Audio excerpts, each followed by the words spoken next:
Chapter 14. Reflections in the Cave, Religion. For whatever reason, I am remembering Prem Baba and I am comparing him to Krishna.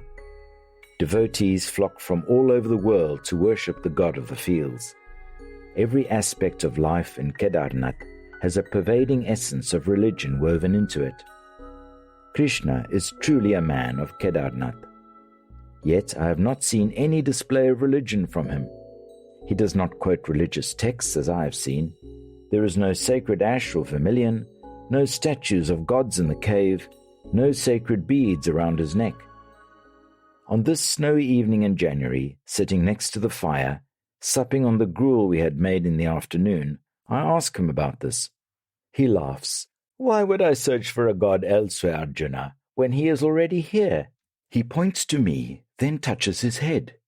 He sees my confused look. When I was younger, I believed that gods lived in statues and in holy places.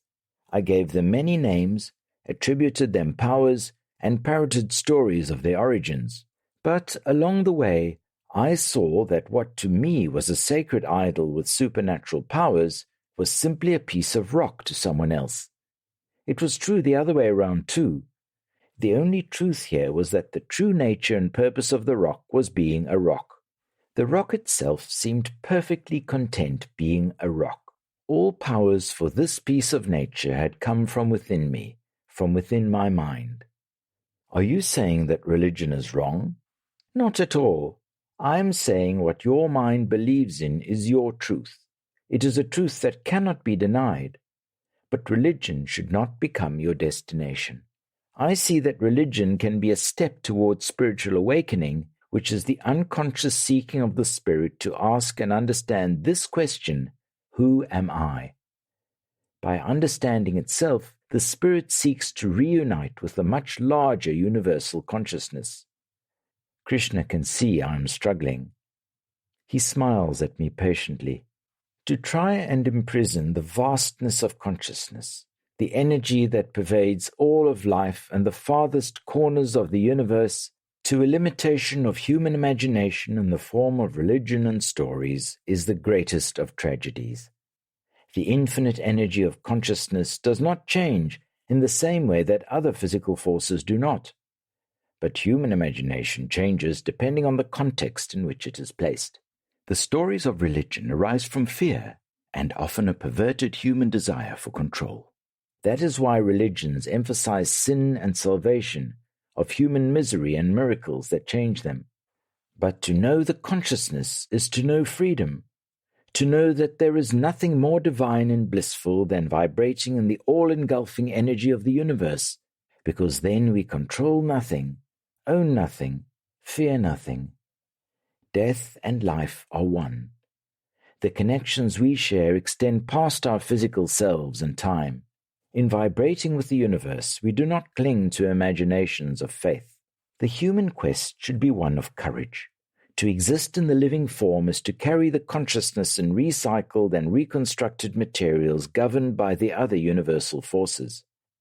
But in its truest form, consciousness is free and pervasive. When our physical body dies, the consciousness that is trapped within is set free. So to die is to be free. To be born is to become captive. Why then do we celebrate birth and mourn death? Should it not be the other way around? It is akin to prisoners celebrating the arrival of new prisoners into their facility. To be a prisoner is to suffer. To tie ourselves to the prison with wants and needs and comparisons is suffering. The mind is a temporary space that is connected at the collision of the physical being and the conscious self, and it serves to liaison the two. Yet the mind tames the consciousness, quoting the need for the physical being's survival.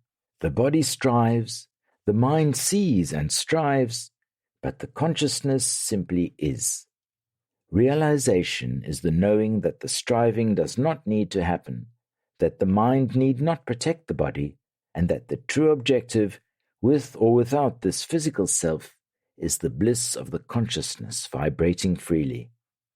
A realized person has no teachings to give, no new ideas to share. What new ideas can be invented when all that needs to be known is already known? Perhaps the realized being can communicate that the truths are there, waiting to be dug up and seen, but they do not communicate this in words. Presence and energy are all that is needed. If the seeker of truths is ready, they will sense the vibrations and spontaneously remove the blocks that prevent the vibrations of the conscious. What Krishna says is true, but it is difficult for me to accept it. After all, the idea of a God outside of me in one form or another has held me together all these years. It is difficult to substitute faith with philosophy, but truth, once I know it is out there, will find a way to seep in. It is only a question of time.